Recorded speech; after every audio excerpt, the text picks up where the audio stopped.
I was just saying that, man, I know the Attitude Era was big.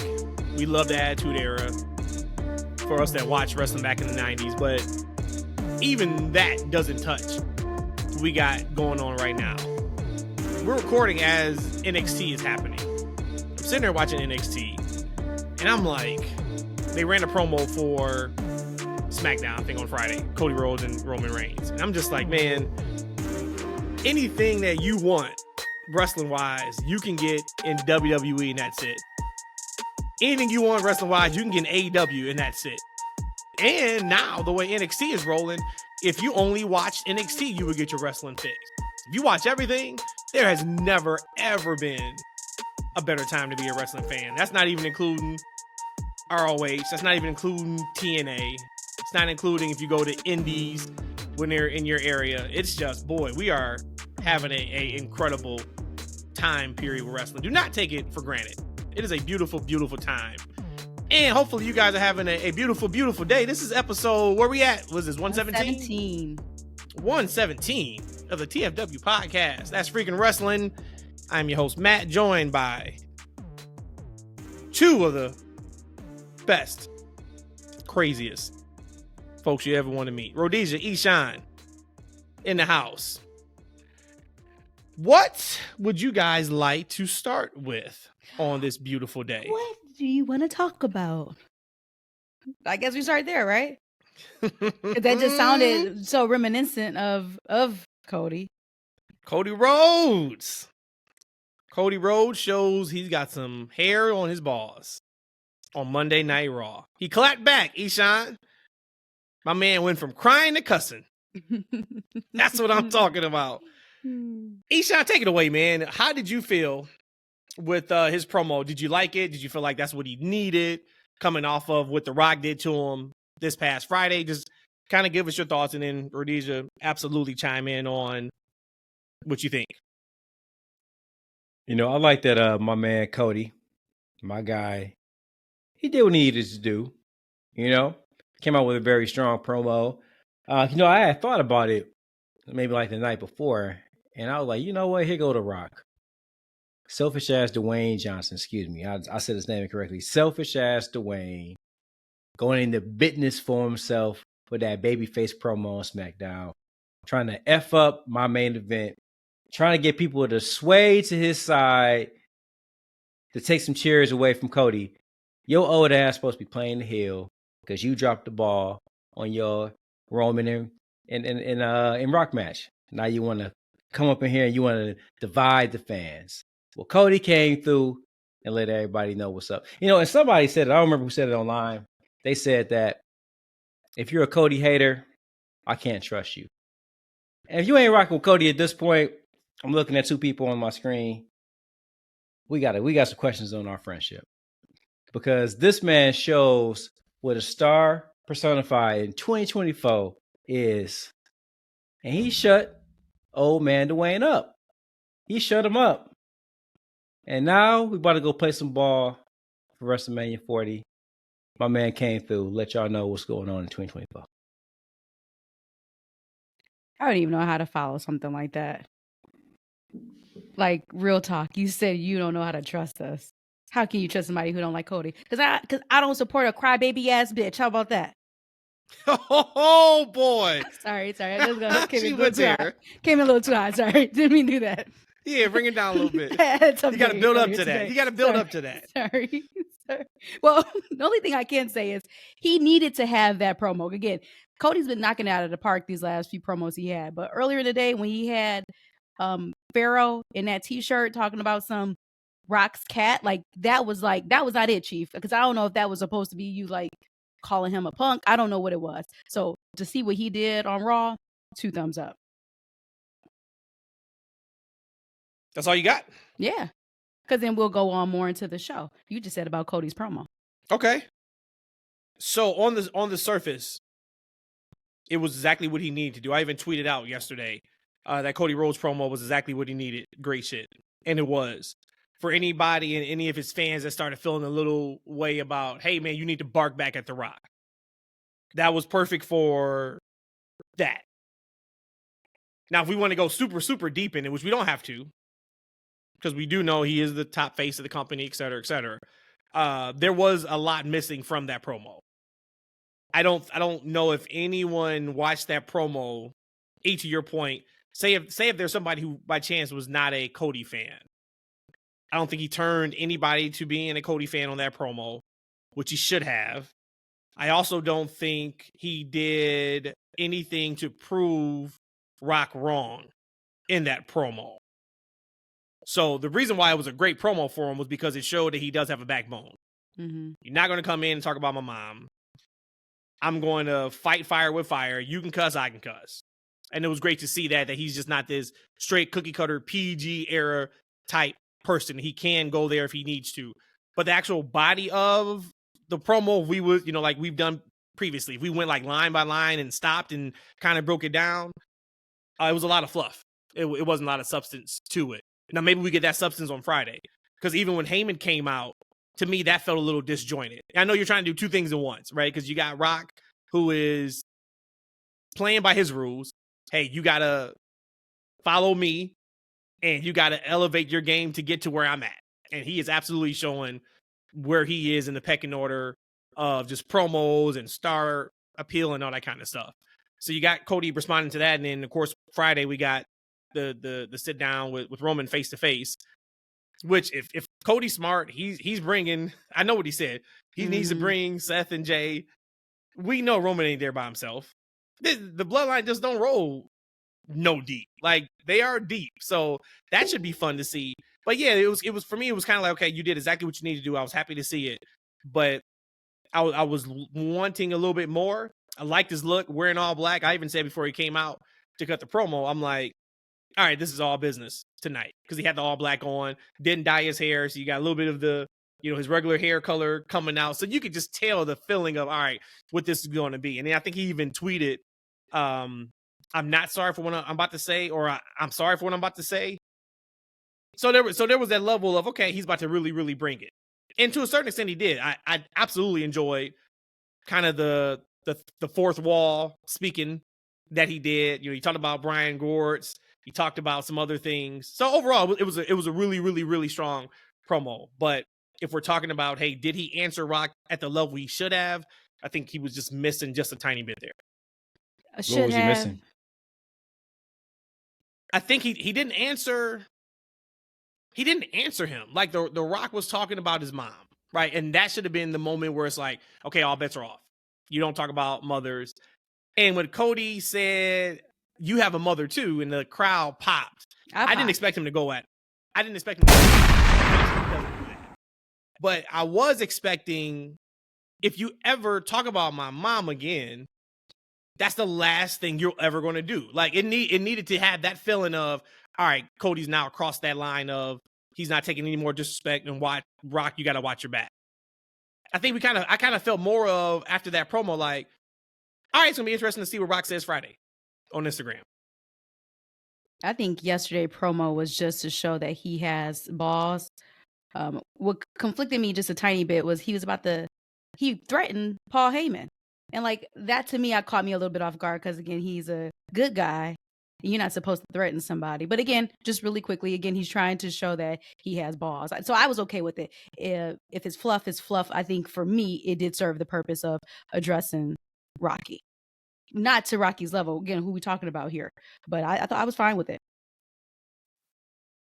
Yeah, I mean, you think about it, he stayed true to the character he's been presenting since he's been in the company, right? He's not going to do a total 360 and turn into some guy that he hasn't been, right? He's not going to turn into the AEW Cody or maybe even the Indies Cody. He's portrayed himself at a certain light. So like the old saying, like, another great man, Barack Obama, they go low, I go high, right? So of course he's not going to say anything specifically about Obama, but he did a lot to address Rock in a way that he hasn't addressed anybody since he's been in that company for a long time. You think about the promo that he's cut, he hasn't cut a promo like that ever since he's been in that company.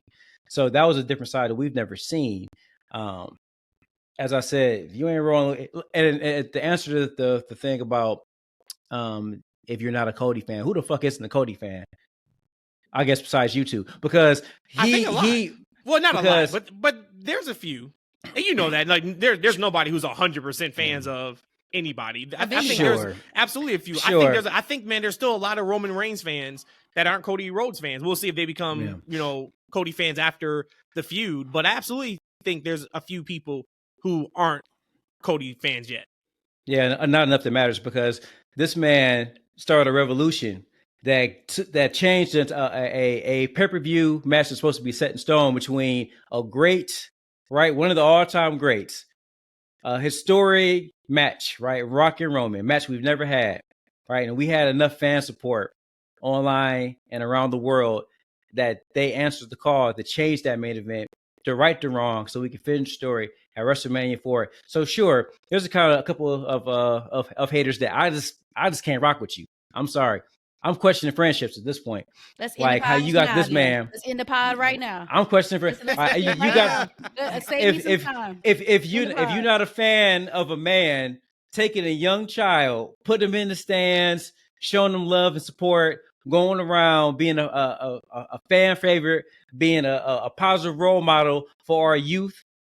Like, I don't know what you into and what you like, right? So coming from the person who like every single heel on every single promotion besides Cody, you can't do that. You cannot flip flop like that. Do not start this show like that. Stop it. Yes. We in our first 10 minutes. We can't do this. I also was a fan of Hulk Hogan too, until he turned on me.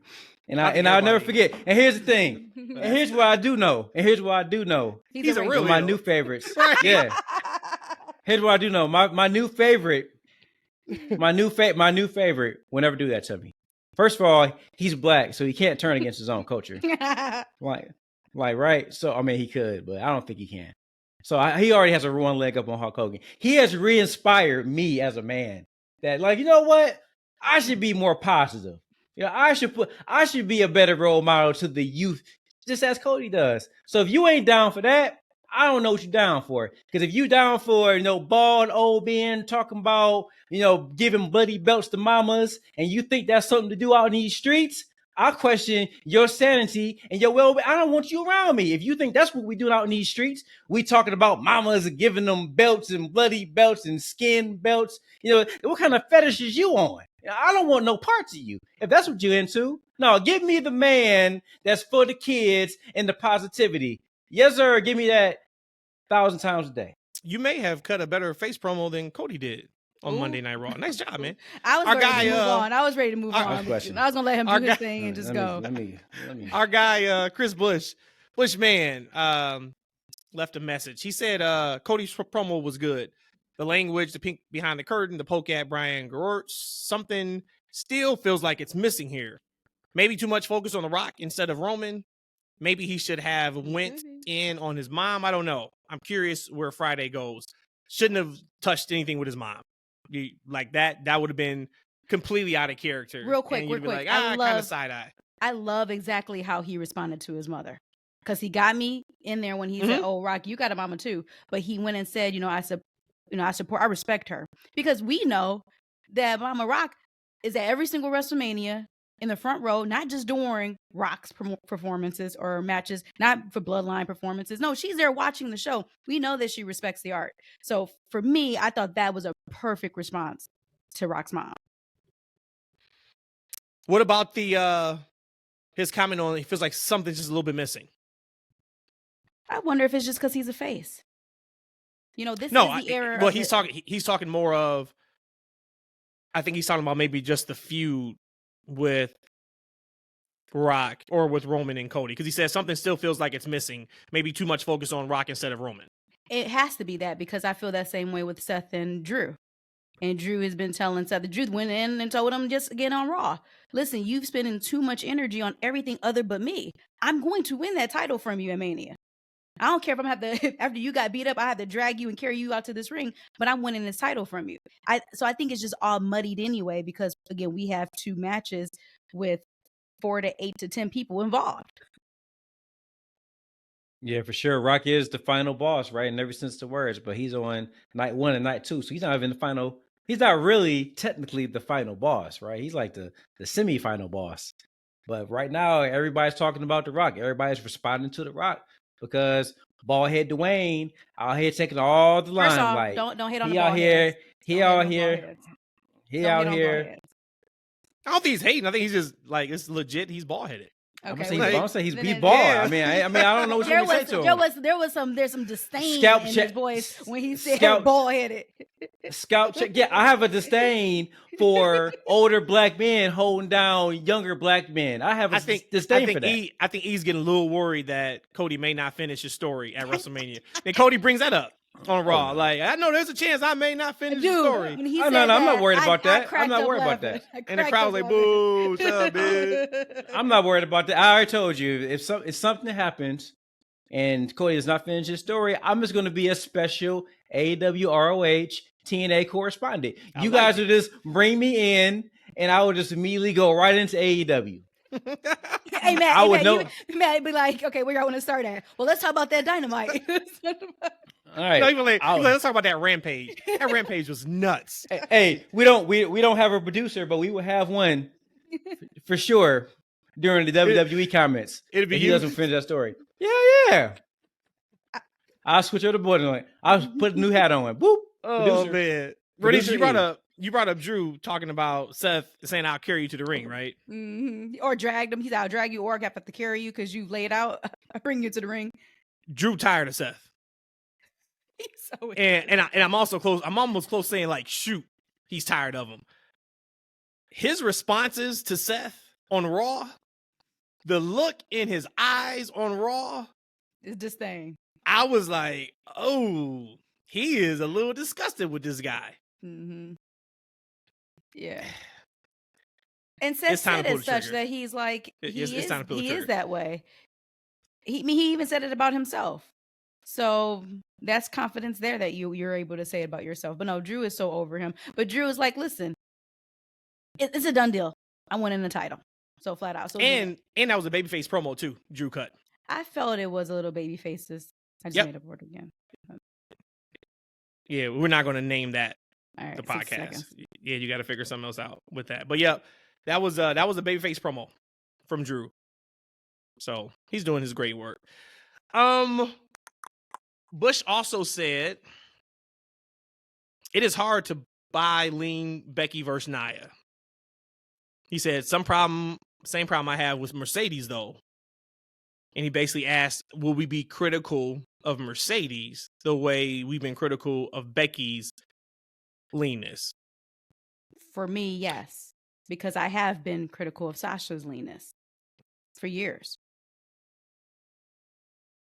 I think there's a completely different style of wrestling with Becky and with Mercedes. And we'll see it soon whenever her first match is. They haven't announced it yet. But she doesn't do a lot of like power spots. Right? She doesn't carry herself as a stronger, bigger wrestler than what she is, Mercedes. Okay. So that's the difference for me. Is she's a wrestler more of like a Eddie Guerrero, opposed to there's times where Becky does like heavyweight power spots in the match. And that's when it's like, okay. I don't know about that. His last thing he said. Oh, you felt that. He said, I did holler when Nia gave up on that table. Did you see that? When she tried for the fourth time and she gave that hand like, to hell with it, I'm done. Man, I screamed. Man, there's no problem with that phone. I'm through with you. She said, fuck that table. I think Matt was like, that table was beating their ass. They low-key was.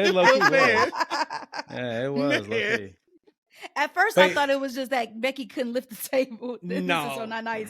Because I thought she couldn't lift it. I'm like, what was happening here? It was taking her forever. I'm like, she about to blow up just trying to put the table up. And then when I realized the table was messed up, I'm sorry, Becky, I disrespected your name there. But I'm like, man, she can't even lift the table up.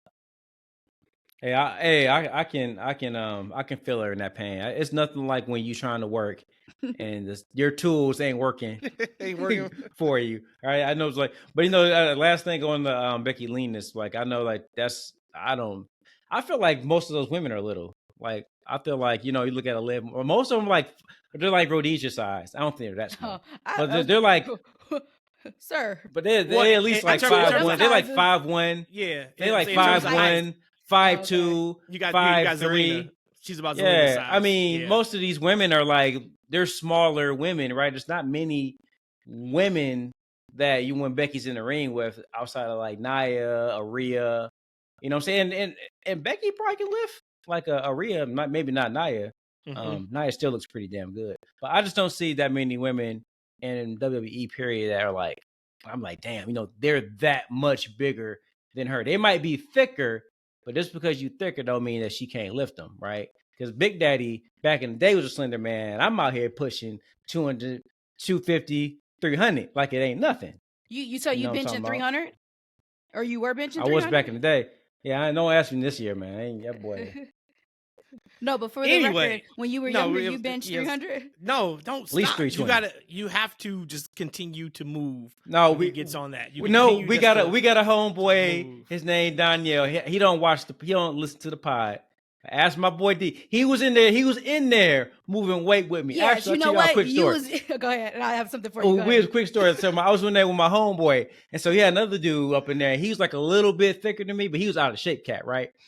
He was barely moving the bar, right? He couldn't lift the bar without the weights, right? So my man, he trying to coach us through it. So I'm putting on like 50s and some 20s and stuff like that. No, take that off, man. Start with that 10. Put that 10 on there. I'm like, all right, whatever, right? I'm lifting that. Donnell comes through, and this dude, he's like an alpha. He's like, when he comes in the room, he gotta take command. He just comes in the workout like, oh, E, get that shit off the way, man. Put that 50 back on there. Put it on 25. I'm all right, cool. I'm pushing it. No problem. So yeah, your boy here, it ain't about the size of the dog. It's the bite of the dog. I don't think I said it right, but you know exactly. Yeah, you did. Okay, so 75, and 45 don't equal 30, be 300. Listen, didn't I tell you I wasn't feeling good today? All right, then I say don't make me do no math. I'm Steiner today, goddamn it. I told y'all what it was. I told you I'm Steiner today. Don't make me math it.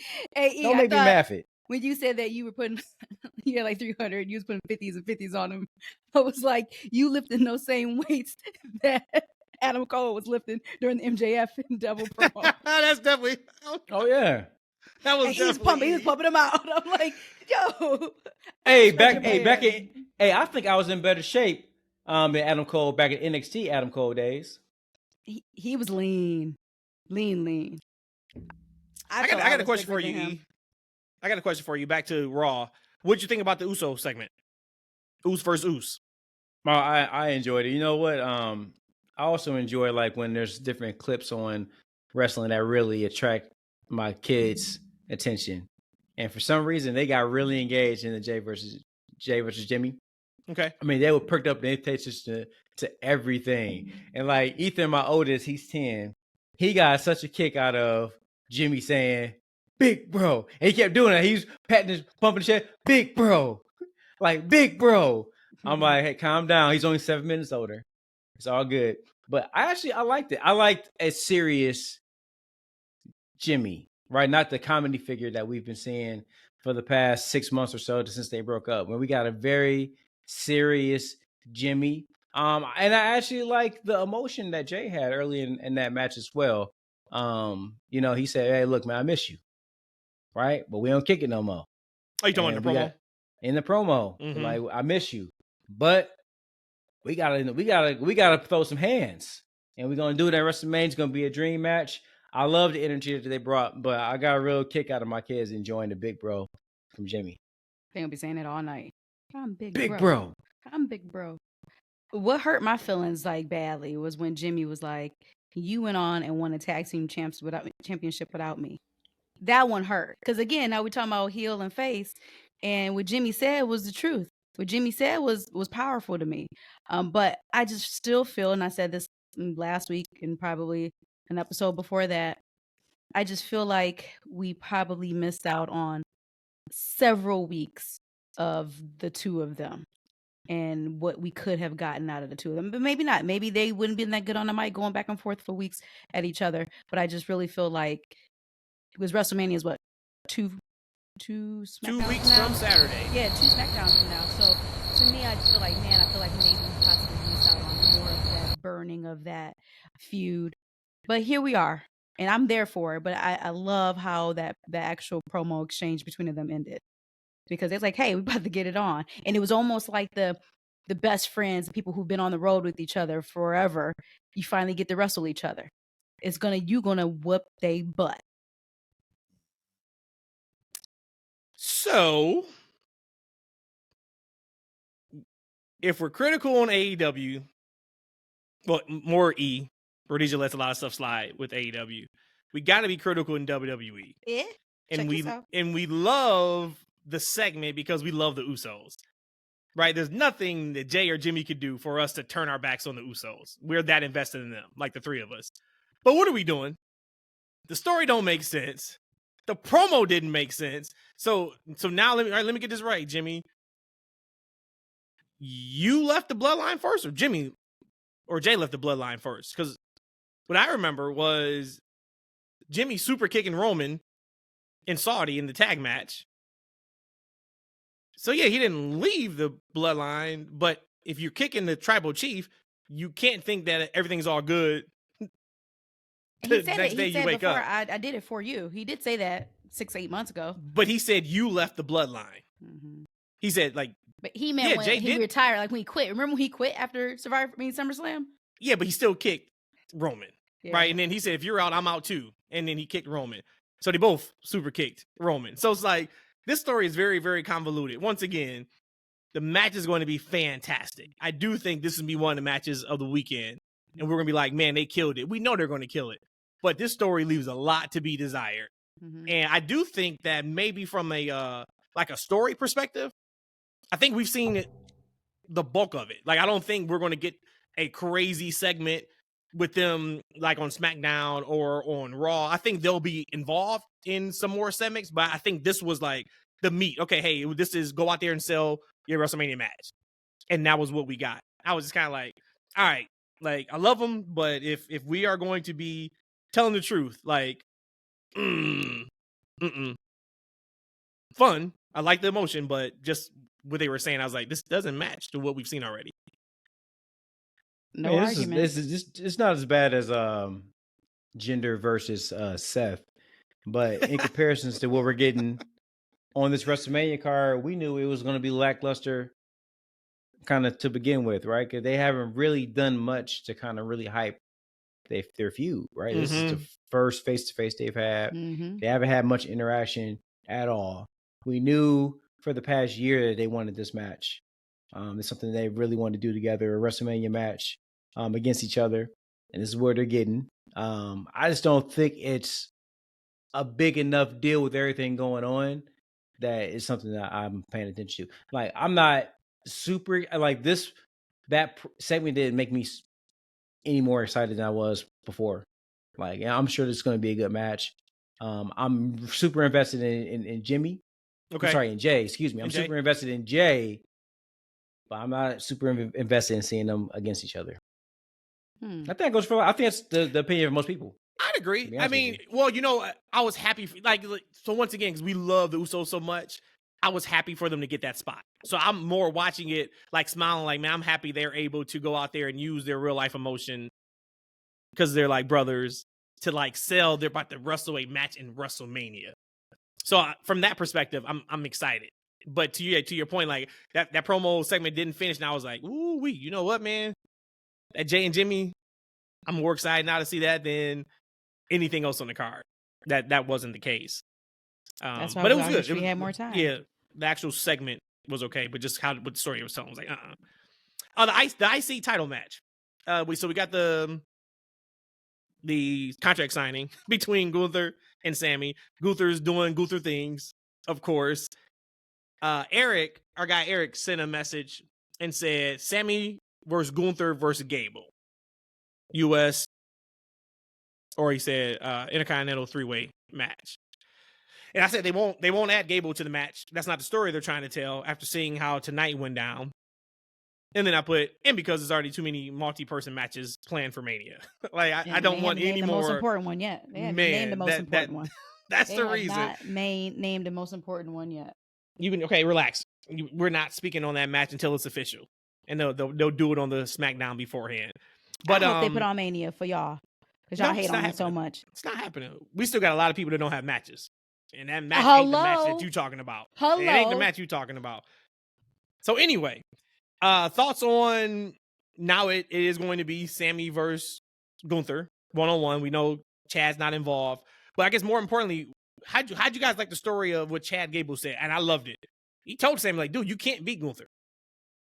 He should have said, because I can't beat Gunther either. He should have finished with that. But I really like that because he's telling the truth. Sami's not beating Gunther. So I like the story of, and then I don't know. So E, you sent a message in the text thread. So did you like the camera work or did you not like the camera work when they followed Sami to the back? Oh, I liked it. It just was very different. I hadn't seen anything Loved like it. that. They are on the kicking wrestling Kevin Dunn's program. back in. Yeah, I hadn't seen. I hadn't seen anything like that on any show Ever. and I liked it a lot. I thought Love was it, very, man. very Like, cool. at all this time, I thought the worst Kevin Dunn was doing on screen was shaking the camera when it was a beatdown.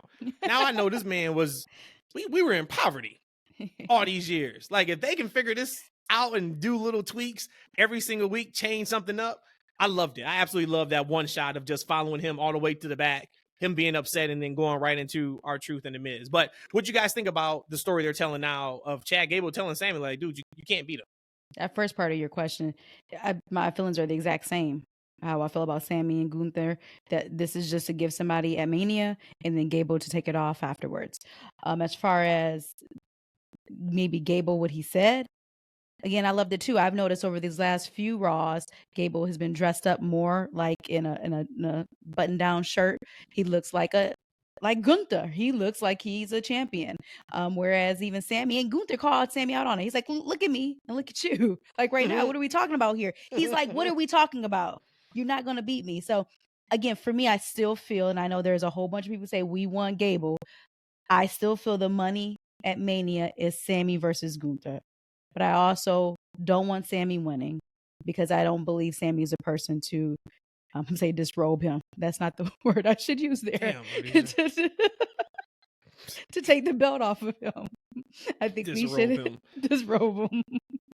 So no feelings has changed about it. But again, it's going to still, again, we talk about the Usos going to have an incredible match.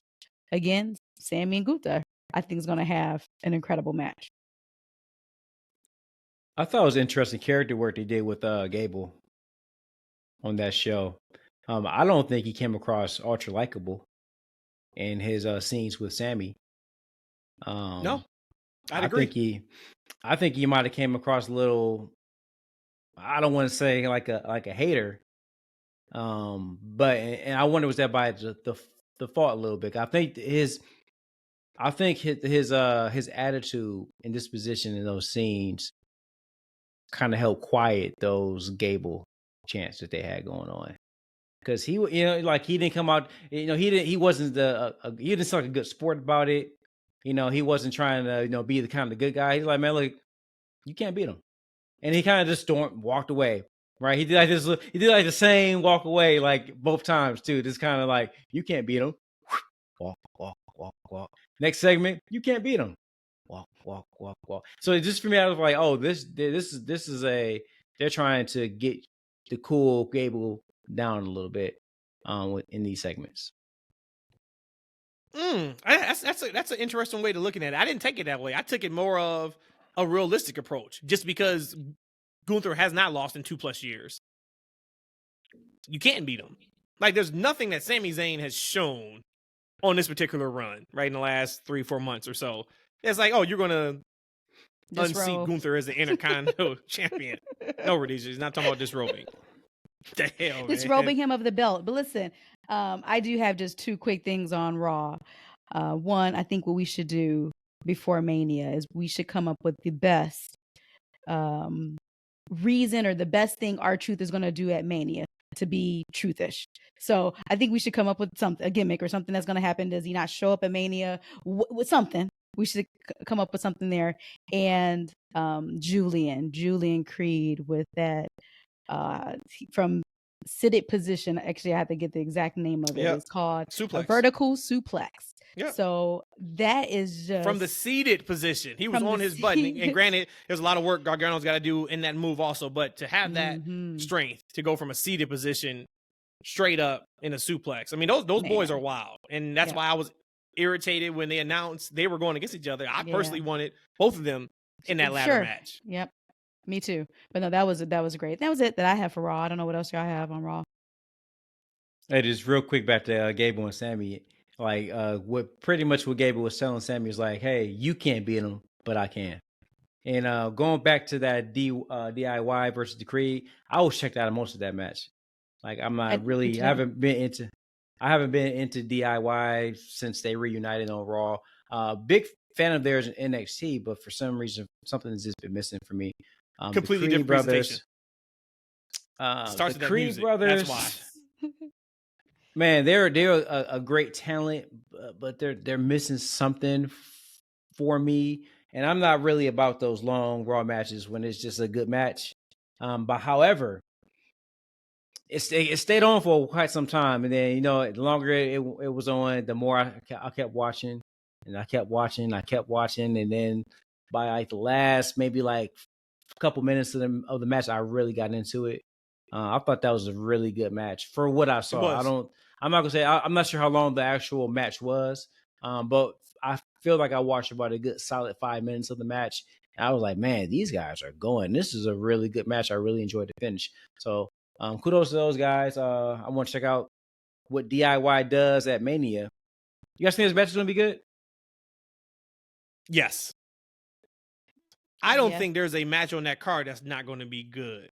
Now, there's a couple of matches. We'll talk about it on Sunday. Dwayne had an idea for us that he wants us to give our biggest, not conspiracy theory, but craziest take on something that's going to happen. It's probably not going to happen, but hey, put it out there and see. And it's around WrestleMania. I can tell you mine's so we'll do that on. Nope, we'll do that on Sunday's show. But just looking at the card, there are definitely a couple matches that I don't care about, and they're on the SmackDown side, which is really, really interesting. They've done a fantastic job with the main event, of night 1 and night 2. But looking at the card, there's a couple matches I'm like, they haven't done enough for that one. They haven't done enough for that one. And that's what I meant by when I say that's my definition of a good match is how invested I am in the winner and loser. You think they're going to do enough in that match to make you invested in who wins that match? I would say it's good or not, now. Right? That's for me when I say because I feel like the WWE arguably has one of the best rosters of wrestlers, right? Those guys can go, right? Those guys can go train really, really well. But sometimes you just don't care who wins or loses in these matches. And if I don't care, I'm not invested in who wins or loses. For me, it's not going to be as good as it can be. So I'm wondering, do they have enough time to kind of make me invested in the winner in that tag match? No, but I think that's why it's a ladder match, because it's going to be a car crash and it's going to be incredible, right? Just like last year they did the 6-pack invitational tag match. That was actually almost one of the best matches of night 1. You didn't care who won, but it was a good match. I have zero care of Logan Paul, Kevin Owens, and Randy Orton. Zero. I also have zero care for LA Knight and AJ Styles. Zero. Both matches are going to be great.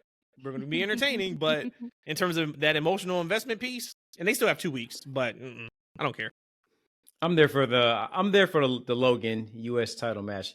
Maybe not so much with the AJ and LA Knight. Question you guys on Andrade. So I've been thinking about him, like, man, what are they doing with this guy? Right? Like he's been around for a while. He kind of just wanders around in the suit, talks really low in the segments.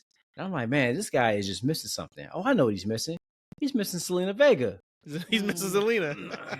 Right? But then I'm like, damn, what are they doing with Selena Vega? Oh, that's right. She's over on SmackDown. And she's part of the LWO. And I'm like, gee golly, they need to break them cats up. And they were already in the ring too. Whack. That faction is whack. What's that? They were already in the ring on SmackDown. They didn't even get an entrance. Oh yeah, man, they're horrible. And so then I started thinking about it, like, man, something that we haven't talked about, and I've been thinking about it when I watched SmackDown. Is that they got a lot of factions on that show. Like, right? It's almost like AEW factions, to where it's so many factions and a lot of them don't mean anything. So you got the LWO. Like, this version of the LWO is whack. Karrion Kross's team, like, I knew from off the jump that it wasn't popping. It ain't popping with them cats. I'm sorry, it just ain't. And then you got Legado, which I do like. I think those guys look good. I think all 4 of them, especially old girl, man, Electra Lopez, she's really changed her body. She's a beautiful girl, man. They got it. She's a They got generational it. talent. I don't know why she's not champion yet. Like both titles. She should have the Raw Championship and the SmackDown Championship. She can go down to NXT, take that belt, and go over to AEW and win the TNT Championship. I think she should be the first ever 4-time women's. And then you know what? Give her the tag belts. Asuka's hurt, which we'll talk about that in a second. Oh, snap. Give her that belt too. Yes.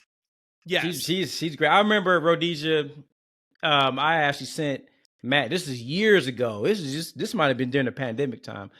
Like I think she had just signed with the company. And I took a screenshot and I sent it to Matt. Like, man, look who's this girl, man. Do you know who this is? Like, we had no idea. We were trying to figure out who she was. So even back then, we were like, man, this girl has that it factor. But going back to the factions, then we got Bobby's crew, right? The Rainbow Team. What's their name? Is it the Pride? The Pride. Is that it? That's Pride. right. The Pride.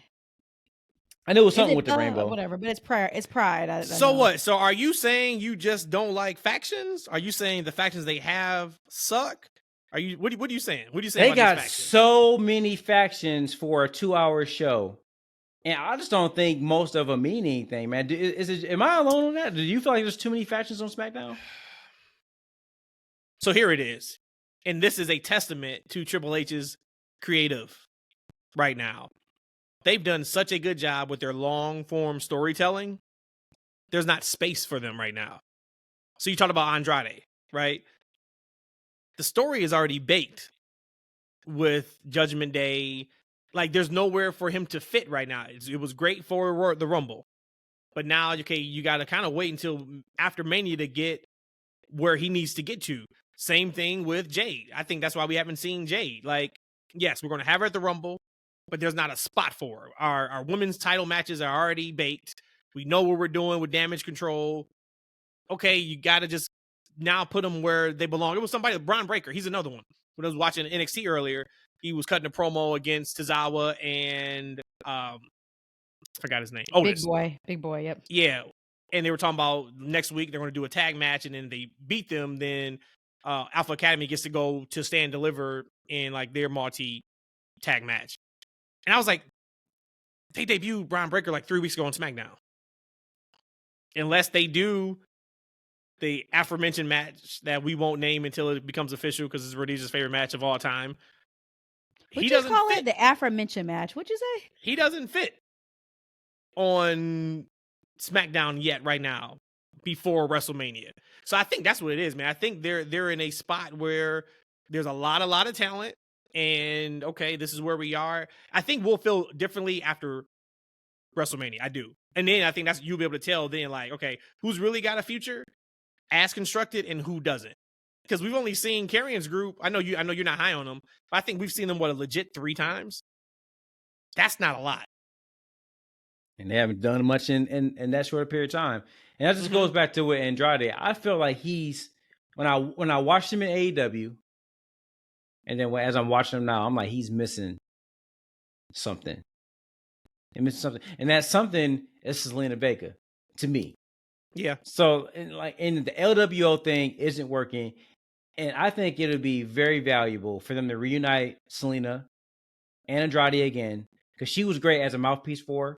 She could be the occasional wrestler. I think that'd be a bigger spot for her, to have those long promos that she had, NXT and some of those Raws that Paul Heyman gave her. Then her coming out, with no entrance, doing a job to somebody. Already in a ring.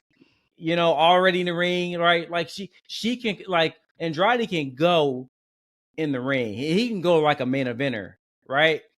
He just needs that mouthpiece, and that's what she was, because she talks like a big girl, right? Yeah. She has a big girl voice, big girl charisma, and I think the two of them were perfect together. So for me, is it just me? I feel like they need to be back together. Absolutely. Well, when I first thought that he was coming over, I thought, for a second I had mentioned about could Charlotte be under the mask? But outside of that, even when he was about to leave, or when he did leave AEW, even Zelina said like "Welcome home" or on Twitter or something, where I'm like, all right, can we see them getting back together again? But no, she's in this thing with LWO. But we see what LWO is right now. I just wonder, for people who are fans of LWO, do they feel or do they know that they're not it right now? Or do Well, they if you're have fans, blinders up? let us know. Hit us up on Twitter, that's FNW, or hit us up on, of course, YouTube, where that's Freakin' Wrestling. Leave a comment. I think Santos is the man, but they're building. They're building him. They're just building. That's all. We just want instant gratification. And to Eve's point, yeah, it could be that none of them pan out as a faction. But there's a lot of talent there. There's a lot of talent. With Andrade, I think they're doing just enough, and I'm not saying just enough in a bad way. I think they're doing it just enough for him right now until after Mania, because we know Andrade is not going to do anything before Mania or at Mania. So we're seeing him here this week, and just bleeding them or slowly put them into Judgment Day. Well, maybe not a match, but he may do something at Mania because he's got something going on with Judgment Day. Yeah. So that. But what I'm saying is, I'm saying he's not going to have a match. Yeah, he's not going to be in a feud. Right. Yeah. Right. Let's talk about the podcast question that I asked you guys last week, and I put it up and had a poll on X earlier today. Shout out to everybody that responded. Got some good responses that we'll go over here. It was about The Rock, where I said, what do you think this run is doing with his legacy? 49% said it's helping his legacy. So that was the number one answer.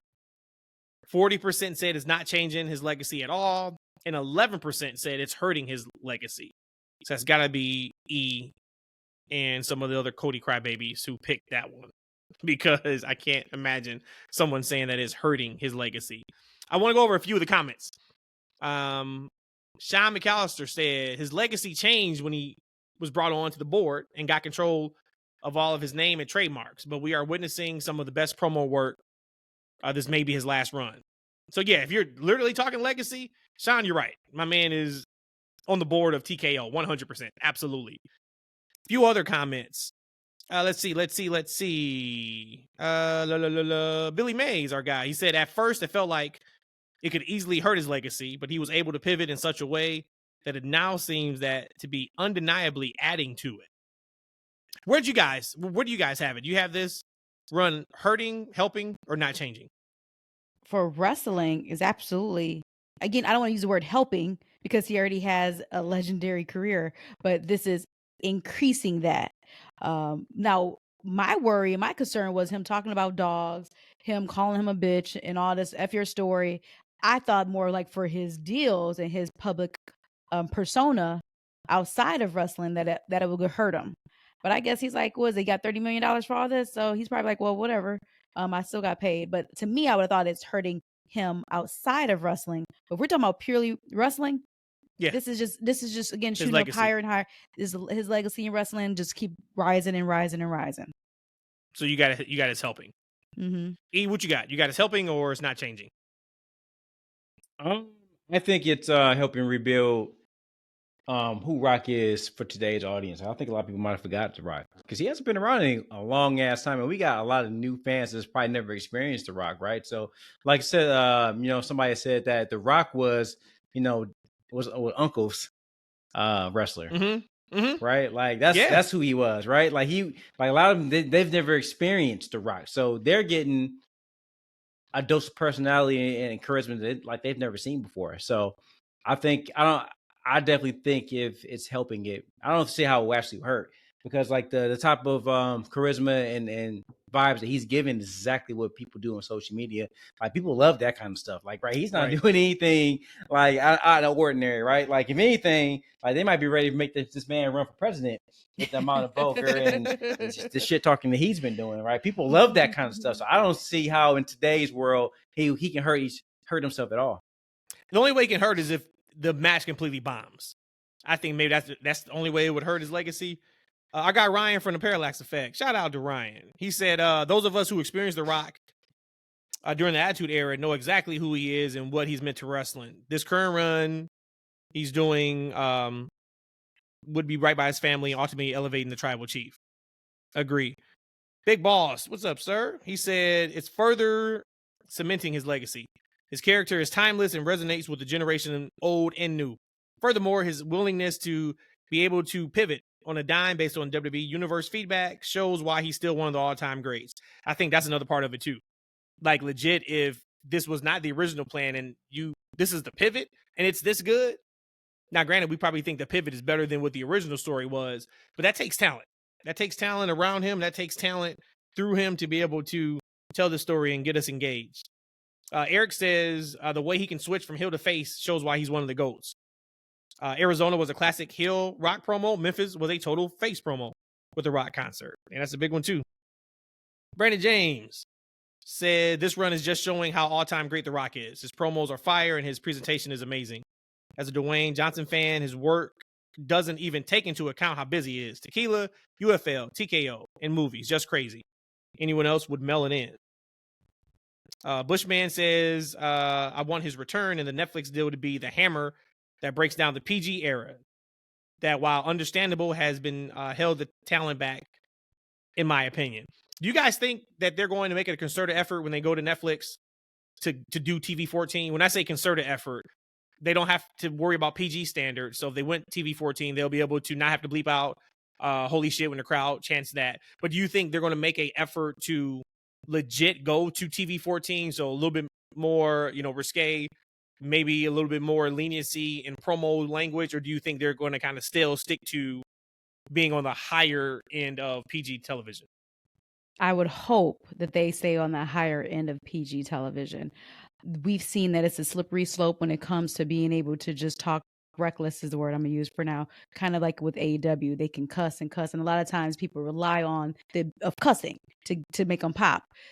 So I don't necessarily want them to go that route because, like I said, that is a slippery slope. Your great performers are going to be able to do it no matter what. We see it with The Rock, like you just said. He can have a heel promo in Arizona and in Memphis be the face. So for me, I wanted to still have that level of, I could still have my kid watch wrestling or watch Raw on Netflix.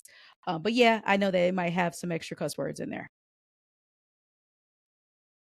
I think that this company's all about making money, right? So it depends if for their ad sales and etc., which helps them continue to sell ads and revenue, which we don't know how that's going to work on Netflix. Right.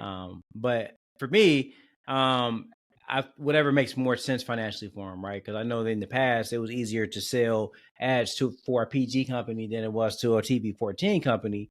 But who knows in today's landfill? So I think whatever's best for business is what they're ultimately going to do. I'm fine. Like, I don't think they need to worry about cursing and all the profanity, because at the same time, if everyone's doing it, kind of takes away from the shock value of it a little bit, right? Mm-hmm. I think it's one of those things like this. The program is fine. I feel like just the way it is. Even when I listen to the Cody talk, like, right, I still don't let my kids listen to a lot of profanity. So like, I'm glad that they weren't in the room when he was calling, bald head Dwayne a dick, right? So I think whatever makes more sense for him. I think and to your point, the product is great as it is. Like, I don't watch Raw or SmackDown, be like, it'd be better. I do feel like, hey, it's better if you stop bleeping out holy shit from the crowd, because that messes with the audio. But outside of that, I've never said, it'd be better, man, some more cuss words. Now, I do want some blood. I need to see Cody busted. I need to see Roman busted. I need to see Rock busted. I need blood at WrestleMania. Yusuf said, no changes. As you've stated, shut the fuck up, Mr. Rock. Shout out to Yusuf. Appreciate that, man. He said he was Mount Rushmore before. He'll be the same when he leaves. Our guys over at 15 Minutes of Lucha Libre podcast, he said it's definitely helping his legacy. He's doing a 2.0 of Hollywood Rock, and lots of youngsters never saw that. So eat to your point. And last but not least, wrestling's biggest fan said, I think it's helping a ton. Every time he opens his mouth, he makes me want to smack him, which equates to him being the best heel on earth. No one can do it like him. So shout out once again to everybody that left us some comments and voted on the poll. It was really good stuff. So overall, people feel like either he's going to be at the same because he's already at GOAT status, or he's elevating it. And so, of course, nobody feels like he's hurting his legacy, which is good stuff. What else? Brandon actually sent us a question. I want to ask you guys about this here. Which, shout out to Brandon. He'll be on our preview show for WrestleMania, and he'll be on night 1 and night 2 post show. Yeah, he been a big hater too, man. Brandon, our friendship from the line here, man. Hey, He's been a big Cody. He's been a big Cody hater. Like, hey, listen, I've been thinking about muting the chat lately. It's all online, y'all. I just want to let you know. I'm the only person out of us who don't throw anybody under the bus or snitch about what happened. He said, I don't remember what y'all take was on MJF working twice on the same show when he was tagging with Adam Cole. Some shows, but different nights. But I think it's safe to say we're all in on that. Any similarities, similar concerns, or completely different? So, of course, he's talking about having Roman and Cody and Seth work back-to-back nights. So, yeah, different nights, but still in totality, WrestleMania. What do you guys feel like is the difference? I have the major difference, but do you guys have any concerns outside of a freak accident where they get injured in one of the matches? But any concerns with them working 2 nights? And do you see any similarities with what MJF was doing when he was working, the pre-show or the first match of the night and then working the main event? Similarity is absolutely. It is the same thing. It's just now separated into 2 nights. No one's going to say WrestleMania night 1. In general, they're going to say WrestleMania 40. So they're not going to be night 1, night 2. We kind of do it, but in totality, it's just WrestleMania. So that's the similarities. The difference, it's 2 nights. So I guess I'm talking on both sides of my neck. But then the concern, and maybe I won't call it a concern, but we brought this up on the pod last episode. The concern is then because you have Bloodline on 2 nights, could you have given night 1 main event slot to someone else? So again, it's not a concern for me, but I can see how that's a concern for other people. So it could have been a women's match in there. It could have been somebody else's match in there. The Andre the Giant over the top battle royal match. Something. For me, I think it's different enough because, like you think about like the NBA, for instance, they have back-to-backs all the time. Like, right. It's a different thing playing a back-to-back versus playing a back-to-back in the same day. Like, right. Like, you wrestle at 8:00 and then you're back wrestling at 10:30. Right. Like that's a different thing because you would feel like at least you got 24 hours to recover. Like MJF in that moment, he wrestled in a tag match, handicap match on a pre-show for a tag team titles that don't mean a whole lot to later on wrestle in a heavyweight championship match against a credible Adam Cole. Like that's the difference to me. Yep. Is that like I don't know why you would risk it in that way to be in a tag and then have to wrestle again later on that night.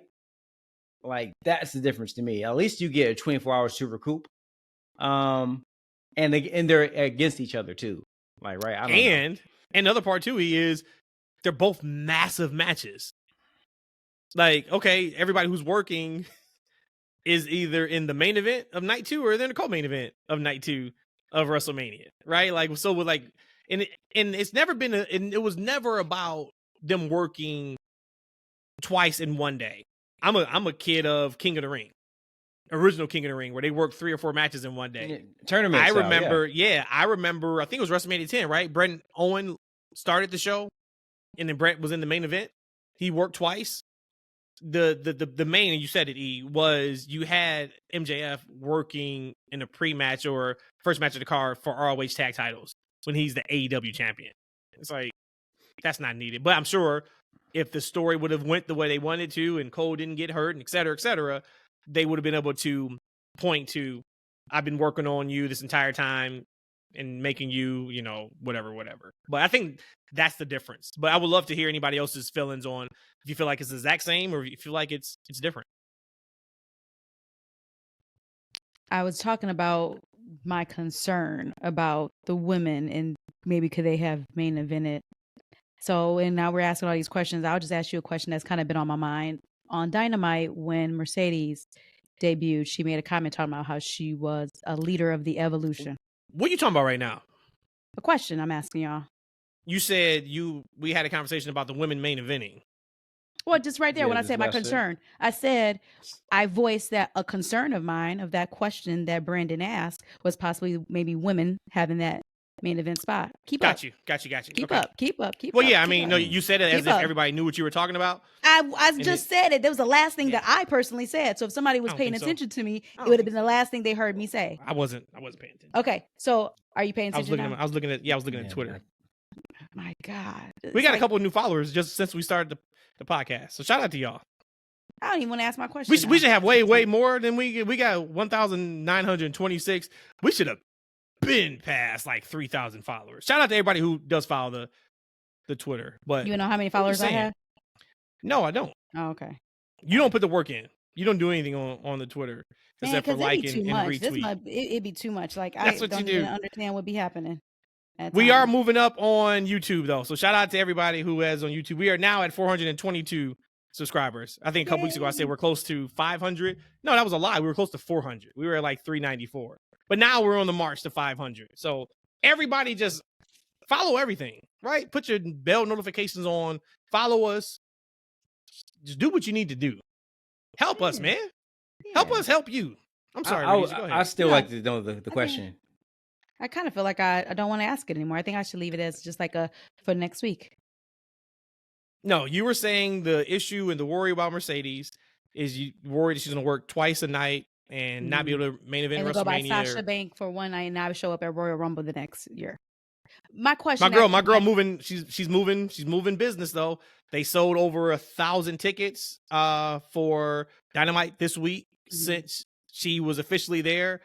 Some other tickets started moving and like the YouTube videos over 1 million views, and we know she brought in 1 million viewers. Yeah, so she's moving business, which I like to see. And E sent to us earlier what TK said. TK said that she's a face.